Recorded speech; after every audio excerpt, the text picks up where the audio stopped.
حي على الفلاح.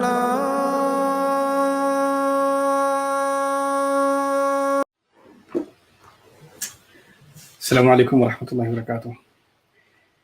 أعوذ بالله من الشيطان الرجيم. الله ولي الذين آمنوا يخرجهم من الظلمات إلى النور والذين كفروا أولياؤهم الطاغوت يخرجونهم من النور إلى الظلمات أولئك أصحاب النار هم فيها خالدون. اللهم لا تجعلنا منهم. رب اشرح لي صدري ويسر لي أمري واحلل عقدة من لساني يفقهوا قولي. الحمد لله رب العالمين والصلاة والسلام على سيد الأنبياء والمرسلين وعلى آله وصحبه أجمعين. As promised, I'll read my own reading of the Quran, and anything that really strikes me, I'll take note of, and inshallah get to sharing with you. And Ramadan schedules are difficult to adjust to, so I've had a little bit of difficulty adjusting to the schedule, but I think I've got the hang of what I need to be doing. So probably around this time every day, I just did an Urdu session with my mom, and I'll probably soon after that I'll just do an English session too of the daily reflections that I intended to share with you. That just makes things easier for me for the rest of the day too, inshallah. And hopefully all of you will benefit from it. It's okay if you're not catching it live. You can catch it later on. And I pray that Allah just gives us the benefit that is intended from this series.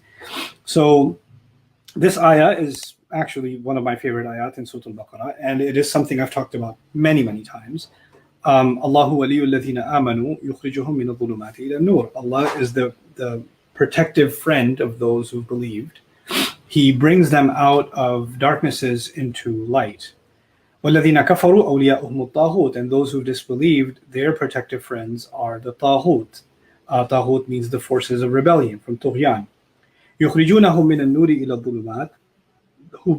They bring them from light into darknesses. أُولَٰئِكَ أَصْحَابُ النَّارِ هُمْ فِيهَا خَالِدُونَ. Those are the companions or the people of the fire in which they will remain.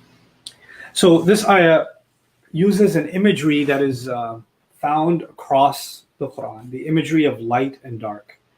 So you'll have the parable of somebody walking in the dark, and then the lightning strikes, and their eyes become, they flash in their eyes. Or you'll have somebody who wanted to seek a light, and then as soon as the light was lit, they went blind, or their light was taken away. So you have different of course, the parable of light in Surah An-Nur. So there's lots and lots of places in the Quran where this dialogue takes place between light and darkness, and this contrast is drawn between light and darkness. And this is a way of the Quran speaking in figurative language. Allah is talking about guidance and misguidance, but He's using the words light and darkness. So there is something Allah is inviting us to reflect on the nature of light itself. And of course, Allah Himself describes Himself, Allahu nuru samawati wal ard. Allah is the light of the skies and the earth. Allah describes revelation itself as light. فَآمِنُوا بِاللَّهِ وَرَسُولِهِ وَالنُّورِ الَّذِي أَنزَلْنَا. Believe in Allah and His Messenger and the light that we have sent down. So you have multiple times in the Quran, of course, angels are light, the guidance is light, the book of Allah is light, right? So because of this description or this use of the word light, we have to take pause and really think about light as in not in the spiritual sense, but in the real life sense, in the everyday experience sense. What is light? What is the purpose of it? And then how can we draw a connection between that purpose and what we appreciate is happening inside of our heart if we have light inside of our hearts? So obviously light is a source of life. Without it, plant life can't exist. So it is an essential source of nourishment, and a nourishment that is constantly, without vitamin D, for example, for even human beings, we can actually be deficient, and we actually need sunlight for even our own personal health. There are places in the world that don't have a lot of sunlight, and there are studies on how the lack of sunlight is actually maybe directly corresponding to the increase in depression and the increase in negative emotional experiences. And how light is actually is connected to lightening of moods also. Light is certainly also a source of energy.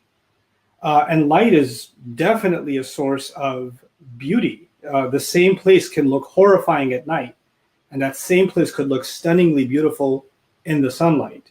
There are places that the same exact place can actually be terrifying, and it looks absolutely beautiful in the day. So some of you, for example, where you live, you look out your window or your backyard or something in the garden, there's a forest, right? And it just looks gorgeous. The green of it looks absolutely stunning during the day. And if you were to go out at night in the same garden, you'd be horrified, or it's terrifying to be in the woods in the middle of the night, right? So light takes something that otherwise didn't have any beauty in it and gives it profound beauty, or the beauty that was hidden in it can only really truly come out when you have light. On a practical note, light is the only way in which we can see where we're going, right? Without light, we don't have a sense of direction.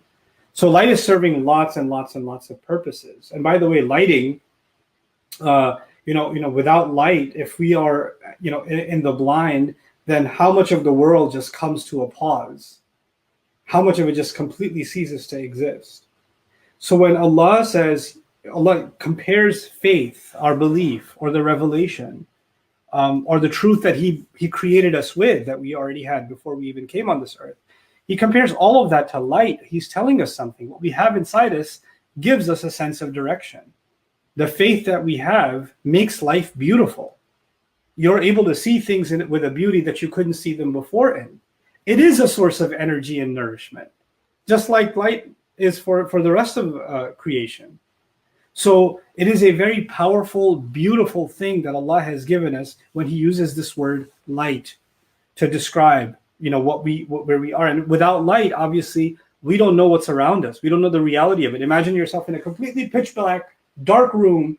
There's all kinds of stuff on the floor, deadly things. If your kids are there, then they left Legos on the floor, right? So many of you have been stabbed in the foot by Legos. You don't know the reality of what's in front of you. And until there's light, you don't know where you actually stand. Just like in life, without the light of Allah, I don't know where I stand. I feel like, okay, you could just be like a robot and pass every single day, but really, where do you stand in life? Where are you headed?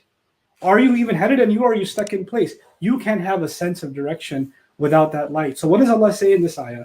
He says, the thing that struck me isn't this light parable. This was just the intro, but in a couple of minutes, what I want to share with you is the part that really struck me about this ayah. And that was that Allah is the protective friend of those who've believed in Ilm al-Ma'ani, in one of the sciences of Arabic rhetoric, we study when nouns and verbs are interchanged. And nouns are something that are permanent, and verbs are something that are of a temporary nature.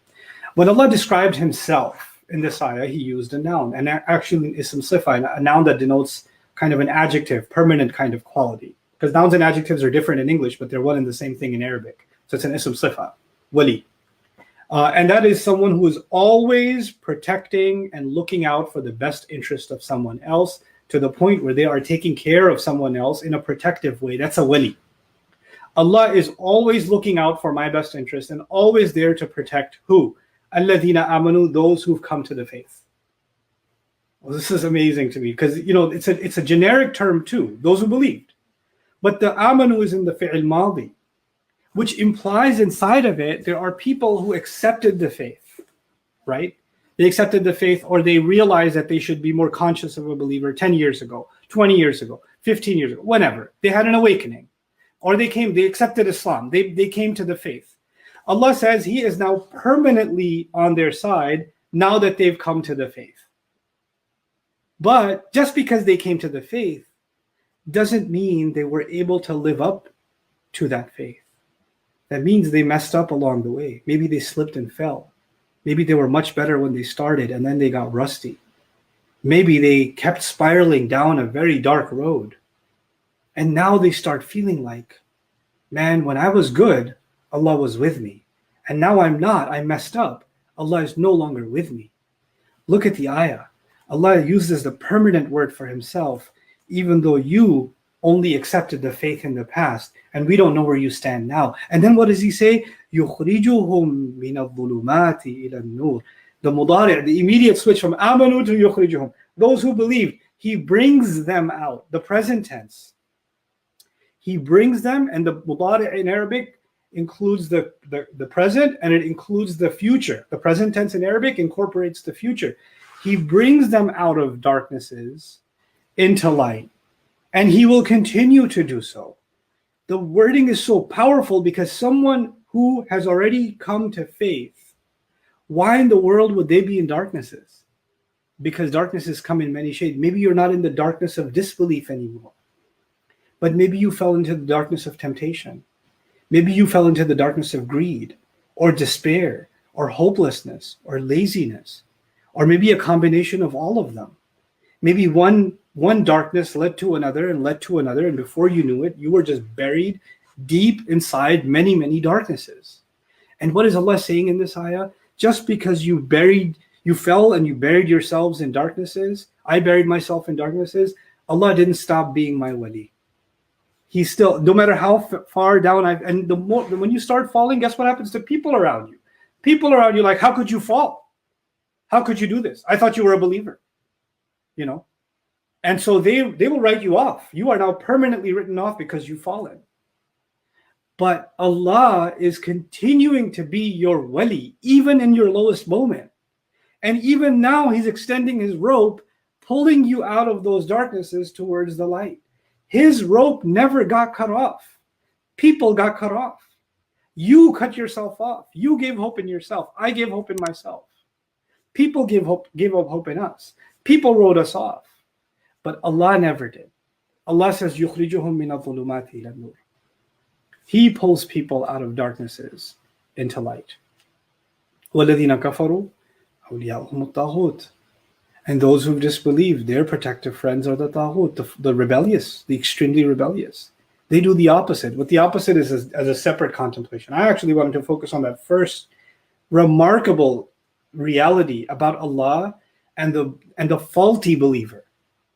It's not just Allah and the great believer, Allah and the faulty believer, Allah and the broken believer, Allah and the sad and hopeless believer, Allah and the believer who fell deep into sin,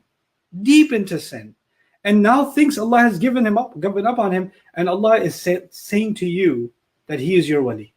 Allahu waliyul ladina amanu yukhrijuhum min adh-dhulumati ila an-nur. To me, it's so powerful that Allah Azza wa Jalla said this. And by the way, the next ayat are going to be bringing the dead back to life.